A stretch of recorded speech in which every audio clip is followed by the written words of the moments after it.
Before we start, those that want to speak under communications, citizen communication, there's a sign-up sheet over there, the yellow sheet. 7 o'clock. Sign it. Joe, if you want to speak tonight on any related items or any unrelated items, you need to sign the sheet if you want to. Anyway, I'd like to welcome you to the August 3rd, 2022 City Council meeting. We'll start with roll call. We have Dee Cragen on the phone, Jason Upchurch, Heather Newsom, Naomi Diaz, Caleb Stapp, City Community Service Director Roger Krieger, City Clerk Treasurer Debbie Cragen. Now, I'd like to have you stand for tonight's invocation, and it's from Pastor Ted Grant from the Hatfield Church.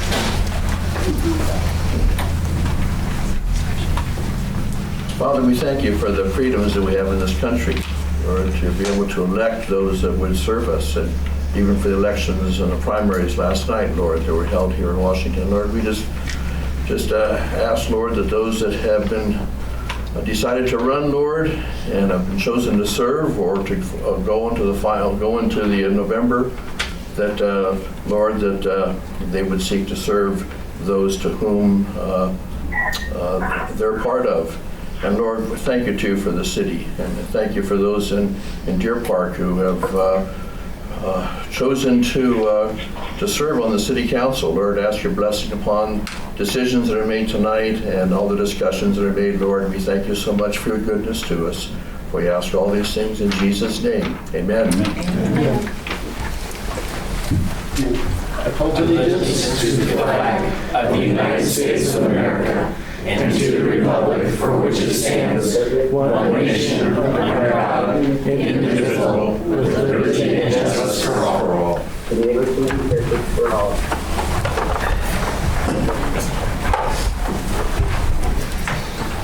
Item 4, approval of agenda. Move to approve the agenda. Motion to approve. We have a motion, we need a second. Motion to approve. Second. Okay, we have a motion and a second. All in favor? Aye. Aye. Okay. Item 5, approval of July 20th, 2022 regular council meeting minutes.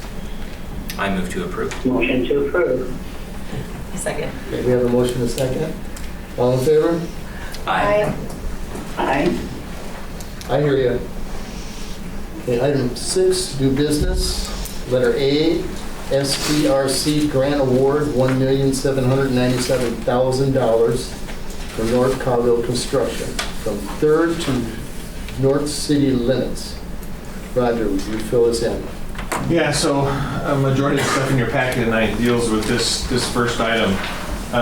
And since a couple of you haven't been around long with the various funding cycles, I include the application and where this project is. Basically, it's North Colville Avenue from where the latest project ended at 3rd Street out to the North City limits. So it's just north of 9th, but 9th doesn't come all the way out, but that's where the city limits lie. So this project has worked its way up over several years to the #1 priority list. And so when this round of funding came out, I asked the mayor if he wanted me to apply and go forth knowing that someone else down the line will get to finish the project. And he said yes, so we did. And so we completed the grant application process.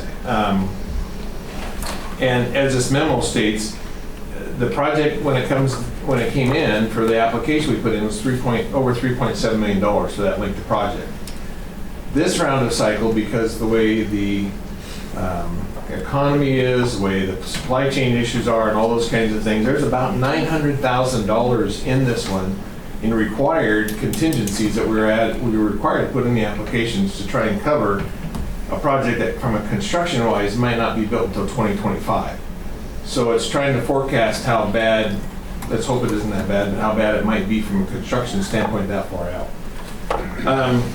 Well, of that 3.7, we received a grant for almost 1.8.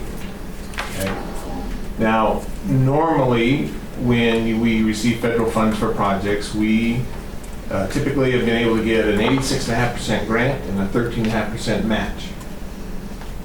This time, we were able to sweep all the small city pot, a portion of the county pot for the rural category, to come up to this 1.797, but that's where the number is right now. So the balance is now, instead of 86.5, 13.5, it's almost 50-50, round numbers. It's really the first project that we've had to do with the projects over 25 years where we've had to have this big a match. And it's this big a match at this time. Should the design effort take a little longer, or should the right-of-way process take a little longer, such that another round of funding cycle comes up, which is about every 3 years with SRTC, more money can be applied for, so a portion of the match. There really isn't dollars in TID, there really isn't dollars in other funding mechanisms that are out there now, unless money comes out of the sky from WashDOT or something like that for some other reason. So the difference on this one is we need to say, yeah, we'll take your grant, because quite honestly, there's no other place to have this money come from. And between now and 2025, as the memo says, there's some stages of work that has to be done. There's the design phase that of all that total cost, $300 and some $1,000, we can get our portion's like $46,000, or the right-of-way phase, $6,000 or $7,000 at the estimates. And then the construction phase is a big thing. So we have time to get there and time to build our funds to provide our match, should we have to provide the whole thing. As memo says, Debbie and I have looked at the budget and she can give you some more numbers, but if we were able to build this project next year, which we can't with all the federal hoops, but if we could provide the match now for the project. So we have the funds to put away to cover a lot of it. We have the funds to put part of it away. And so if we don't take the 1.8, then it's all our project, either through a bond or some other method. So there's a lot here. Gives you an idea where the project is. Again, it's the #1 project on the list. Perhaps we should have made it a 3-block project instead of the whole length, but you do these little increments, it's almost as costly in order to try and do that in those increments than it is to get it all. And there wasn't a guidance about, not to apply for a certain amount. So we tried to sweep as much as we could, which we did a pretty good job.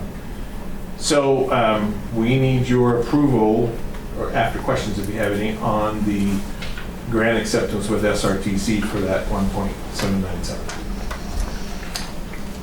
Motion to approve. I'll second. We have a motion and a second. Comments or questions by the council? I had a couple.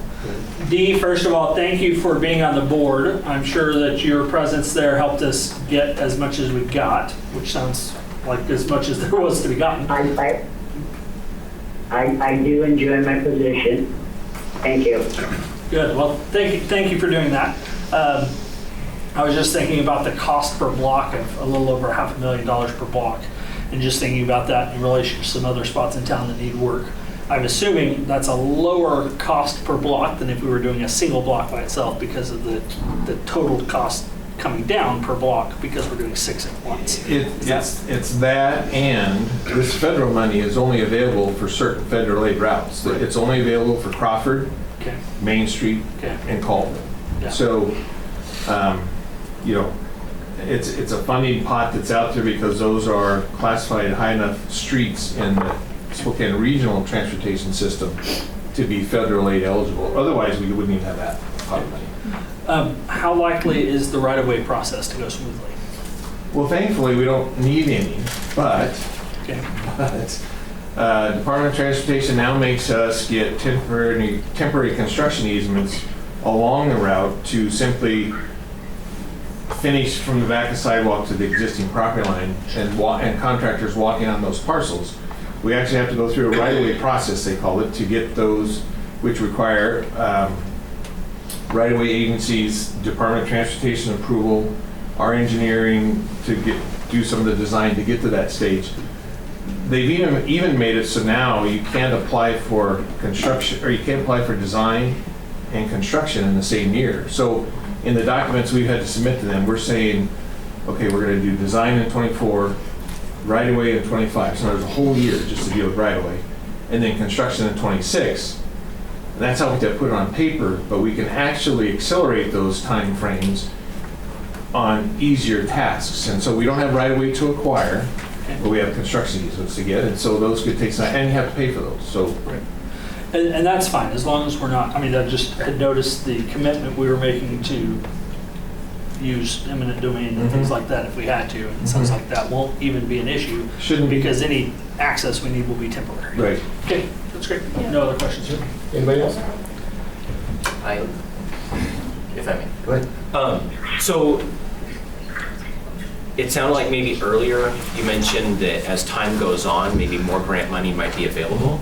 Would it behoove us to slow play the process in hopes that other grant money would be made available rather than accelerating the process? There's no guarantee of it, so it's always a risk.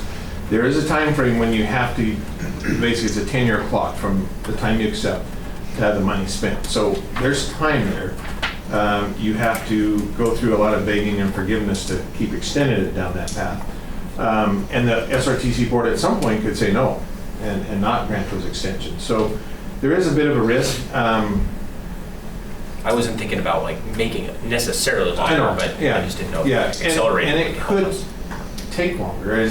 And it's interesting where there's these federal funding cycles or grant programs keep showing up. And so it may, in this round, because the rural didn't get a whole lot, well, I mean, we are getting a lot, but I mean, overall, the rural category doesn't get a lot. You never know when the feds may come down to the SRTC and say, okay, here's this new program for this amount. And so being ready, I think more important is to have the design phase done so you have that well established should you need something, that's going to be the critical part.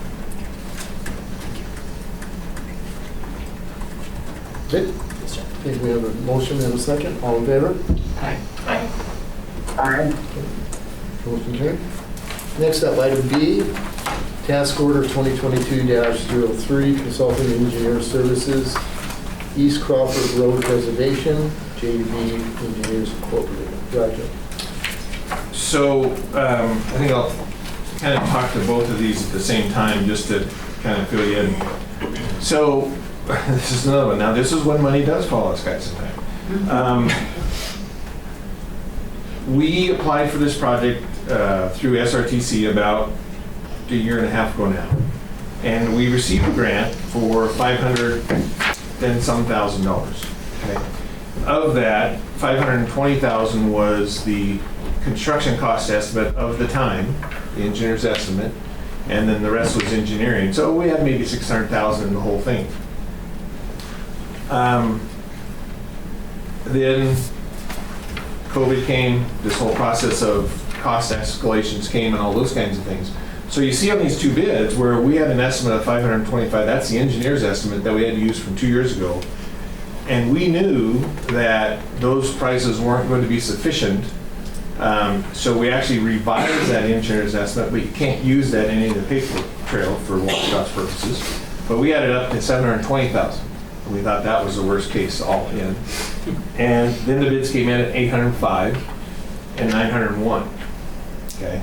And this is for milling 2 inches of asphalt and repaving 2 inches of asphalt from Forest Airport Road. Nothing else. No sidewalks, no curbs, some painting, but that's the cost. Where they went crazy this whole thing. Well, lo and behold, WashDOT throughout the state has not been able to obligate funds that they're supposed to through federal programs, and they have some money sitting around. And so the Valley and us, and I think Medical Lake, just happened to be right at the right time. And in our case, we just got approved for an additional $351,000 from WashDOT for this project, which makes us whole. So our portion is 20% of the total instead of a lot bigger number. So this is one where it's 80-20. All in is about $1 million. Our part's going to be $200,000. That comes out of the arterial street fund. But again, that's where, like I said, there are some funds sometimes that show up for the previous project we just awarded. In this case, this one's $350,000 extra that showed up from WashDOT, which is strange. But so yeah, so that's what you have. Yeah, task order for the construction phase services. It's the DOT supplement agreement that they require us to use as them, and then the one a little bit later is awarded to the contractor. Entertain motion. Motion to approve. I'll second. Okay, we have a motion and a second. Comments or questions by the council? Okay. All in favor? Motion carried. Item C, bid award East Crawford Preservation Shamrock Paving Incorporated to the tune of $805,000. Well, and, you know, I've already spoke to it a little bit. The numbers is crazy, but it's what it is. And unfortunately, we don't have a whole lot of competition left in this neck of the woods. You know, we used to have Spokane Rock Products, Inland Asphalt, Shamrock, Poe, so there's 4. This year, just the 2 of them, and it might be a little bit of timing, because this work's gonna actually have to happen, more than likely happen after school is in session. And there'll be detours and all those, or not detours, but traffic control to get through that area and so forth. But yeah, it's the bidding climate that we're under, and thankfully there's a lot of money provided from feds and state. Make a motion to, Go ahead, Caleb. I make a motion to award the bid to Shamrock Paving. I second. Okay, we have a motion and a second. Any comments or questions by the council? All in favor? Aye. Motion carried. We have no resolutions, we have no ordinances. Number 9 is consent agenda. Letter A, approval of voucher claim check numbers 40448 through 4476, including EFT debits in the amount of $335,422.24 for the second half of July 22.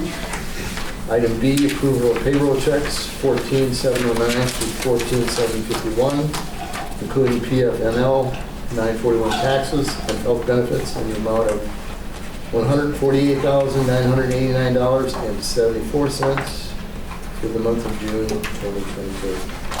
I moved that we, Motion to approve the consent agenda. I'll gladly second. Okay, motion second. Any comments by the council? I had a question. The Mixed Park electrical upgrade, glad to see that expense there. I was just curious what we did. We put a 200 amp service panel right behind the gazebo. We put in a Vista helped us out with a new pole. They moved a yard light for us. And then to the gazebo, we redid all of the plugins. We took all the old ones out that were no good, and we added, I think we added 6 new weather-tight GFI plugins. And then on the back under the panel, there's a 50 amp RV plug-in and a 110 volt regular plug-in, 20 amp plug-in, in case they were there with a wedding or something and they had an RV there for the bride to change in or whatever. It was just an idea that I saw from another facility so they could plug their RV in and have their air conditioner running. So we added that under there also. Great. Good. That was actually my question. So we have a motion and a second. All in favor? Aye. Motion carried. Aye. Item 10, council questions, comments, or reports. Since you're on that end, Jason, we'll start with you. Yeah, two things. Mayor Tim and I had a couple conversations today, and just as a city council member, it's important to me that we hear public comment during the city council meetings. It's a rare opportunity for people to be able to address the entirety of the council together. And so I had mentioned to Tim, kind of in a little bit in the spirit of, I think, what they do at the Spokane City Council meetings of giving, you know, a certain amount of people a certain time limit. We've had people pontificate before for many minutes. So we want to avoid that, but we also want people to feel heard. So that's the sign-up sheet. You know, I mentioned, you know, if it were 20 comments, 90 seconds each, that's a half an hour. I feel like we owe it as a council to every other week, you know, to listen to our citizens for half an hour and get their feedback and input. I think in the 7 years I've been coming here to city council meetings, I don't know that I've ever heard more than a dozen comments. So I feel like 20 is plenty, and we can always vote to add more if there's something coming up. The second thing that I wanted to mention with regard to the interest in chickens, that sort of thing, is I just wanted to say that talking with Roger, Chuck Zimmerman, our city attorney, it seems like the the simple path forward is changing the comprehensive plan, addressing the planning commission, and then bringing it to the city council. It might take a little bit of time, but I just want to express favor of updating the comprehensive plan to allow for small farm animals. We can maybe define that down the road or whatever, but I am definitely in favor of updating the comprehensive plan. Heather? Dee?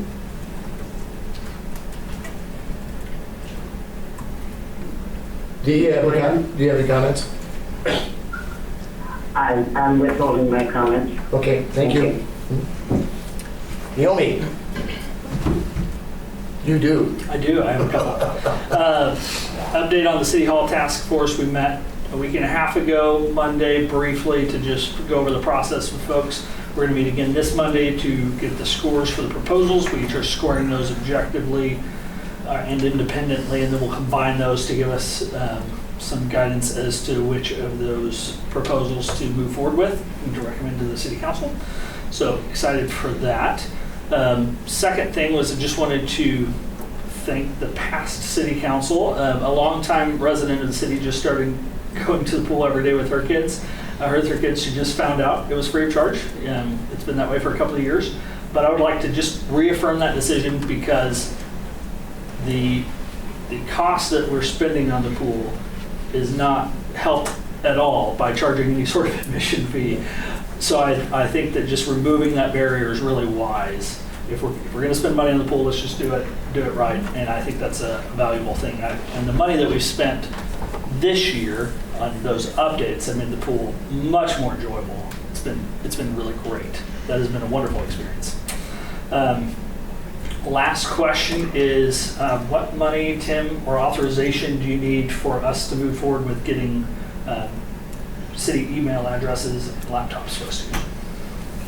Good question. I don't have an answer. Okay. I would really like us to move forward with that. I know that that's at least your prerogative to direct city staff to follow through on that. So. Right. One of the things we do have to come up with, Councilman, is a policy. Okay, sure.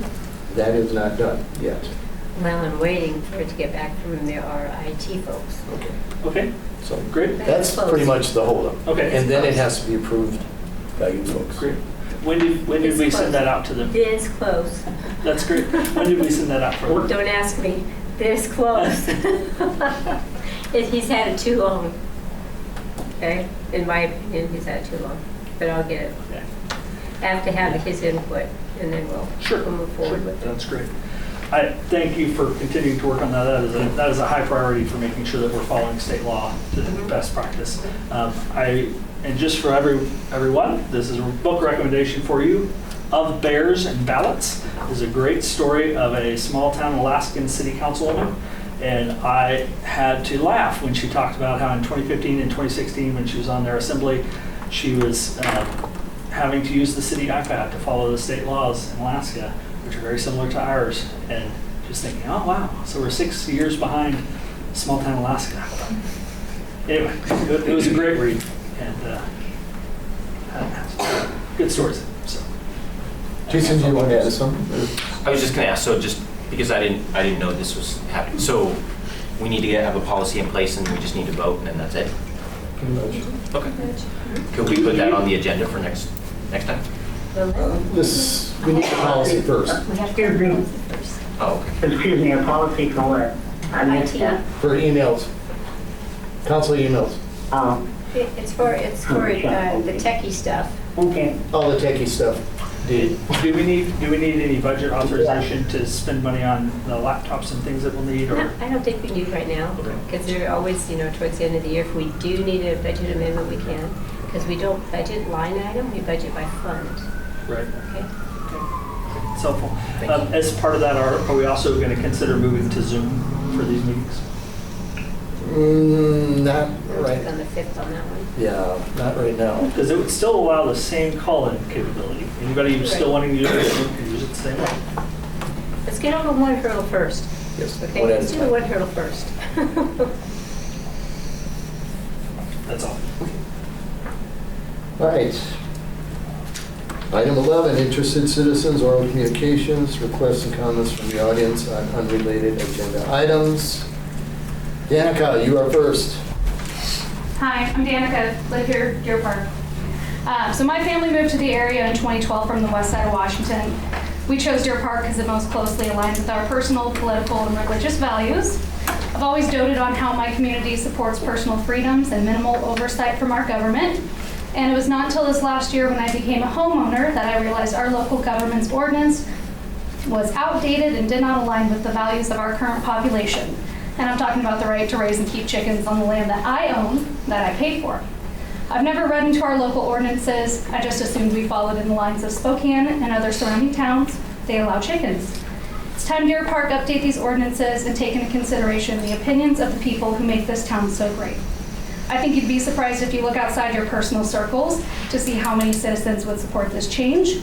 I'll not bore you with the benefits of having chickens or facts that dispel myths. You've heard that from other people. But instead, I urge you to remove your personal biases as elected or appointed officials. I urge you to listen to the citizens you represent, let their voices be heard, and sincerely consider updating ordinances to allow us to have the right to raise and keep chickens on our land. Thanks. Thank you. Mary, you're up next. I'm Mary. I also live in Deer Park. I did not come planning to speak, so I'm just gonna wing this one. I have 90 seconds, so I'm gonna tell you that this week I learned that one of the reasons that people wanted this outlawed, the small animals, chickens, is because a long time ago there used to be a giant chicken farm with like a couple thousand chickens that when the wind blew towards Deer Park, everybody smelled it. And so this became a really big problem. First of all, it doesn't exist anymore. And second of all, every other town and city in America has small animals and they do not have problems with this. So this is kind of a non-issue. The population has changed. We have young, hip, young people who want to live with organic gardening and their own chickens and their own eggs. And this is the population you are now serving. And it's different than before, so I'm hoping that that is encouraging to you. That's all I'm going to say tonight. Thank you, Mary. Thank you. Deer Park Bradley, Jason's going to speak for her. So this is from Angela Bradley Autry. I'm just reading her message she sent to me. She said, "Dear Mayor Verzel and City Council members, I'm not able to make it to this meeting due to health issues. I would, however, like my voice heard. In regards to having chickens in Deer Park city limits, I'm in favor. I understand Councilmember Cragen spoke against allowing chickens and said if you're struggling to eat, go down to the food bank. There's food readily available down there. Nobody's going to go hungry. I respectfully disagree with this statement. While the greenhouse is a wonderful service, it is not meant to be a person's total food supply, nor can it be. The purpose of the greenhouse is to supplement people with food who are struggling. They do that well. There is no way they could be expected to feed even one family for a month every month. In these days and times, people need to be able to provide for themselves. They should have the right to grow their own food, even if that includes chickens. In other cities, they have this right. I thought we lived in old school Deer Park. Some will argue that chickens are noisy or smelly. I'm not going to lie to you. I have neighbors with chickens. They are loud. I make a good chicken sound and I have conversations with them. So yes, they're loud. But the dogs and my other neighbors are much louder and more annoying. I have not smelled any smell from their chickens. The chickens provide them and their children with fresh eggs, unlike store-bought chicken eggs.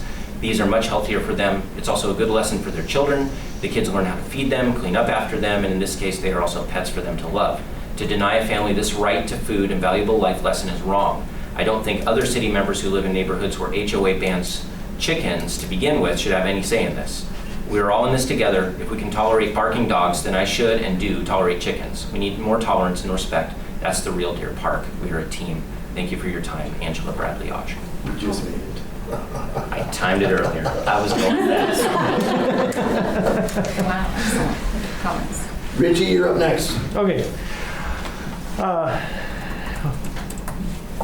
So chickens are great. I don't particularly want chickens. I would like to have other people have chickens. But, I used to have rabbits as a kid, and rabbits don't make much noise. They don't bark, they don't cluck, they don't make other noises. Everyone's happy to see them. They're easier to train than cats. Everything's easier to train than cats. So anyways, in considering the changes to make this happen, I would also recommend considering adding rabbits to this as a possibility. I also want to say thank you, Caleb, for asking all the questions I was going to ask. So, yeah. Good. Yep. Thank you, Richie. Mr. Pulaski, you're next. Well, you know, when I put my name on the list, I didn't even know what I was going to talk about. Make sure I have the chance. Quickly, the first thing is I suppose the list is a fine idea, but you're going to have situations where somebody's name's going to be on the list and they're going to say what I just said and not have anything to talk about. Which is fine. Okay. Since several people brought up the chickens, I'm not going to say yes or no. I'm kind of neutral about them. But the problem is the road to hell is paved with good intentions.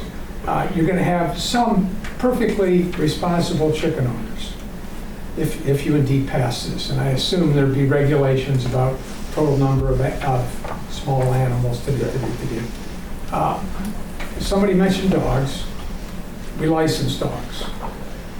My thought is that if the city does decide to do this, that it should be something that requires a license. A permit. Permit, whatever you want to call it. And that would, in effect, depending on how it was written, simplify any enforcement that's needed. Because if somebody had chickens, and I'm not saying the first time that they violated whatever the rules were in the ordinance, but if it was a second or a third time, they would just lose their small animal permit. That would alleviate some of the problems. Is my time up? Yes, sir. But you may finish. Okay. It wouldn't help with the problem with predators, which is a whole nother issue. We good? I'm done. Thank you, Joe. Kara. Hi guys. I wanted to start with also addressing that is a fine idea to make the rules, to make the society not just for one group that wants something completely, but that's why we have you guys in place to thankfully help guide us in making it fair for everyone. That being said, one of the first things that our prayer was thanking for freedoms, for the freedom of property, for the freedom that, not everybody wants a chicken in their yard or rabbits or ducks or something small, but for those that could, and knowing that this last 2 years has changed every dynamic across the board, families, politics, everything, economics, that this, even the difference in $300,000 in one construction project in this town, that's the difference for a lot of families. That's a lot of difference for our community to come together and change things and know that this could be a legacy of ours to continue moving in the right direction to help each other. Thank you. Ryan. Yeah, I also wasn't planning on speaking, but since I had the chance, I thought I'd at least say that I am in support of the chickens.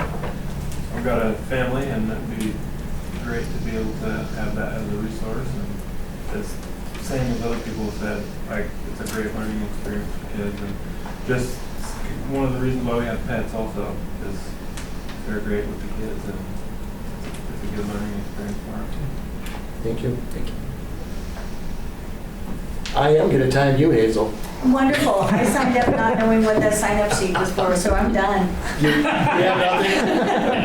I thought it was just like an attendance sheet. I didn't know. No. Does anybody want to buy her time? Could we set out a volunteer list sometime? Just have her sign up for these. Okay, next up, Joe. Oh, he does that. Yeah, I know.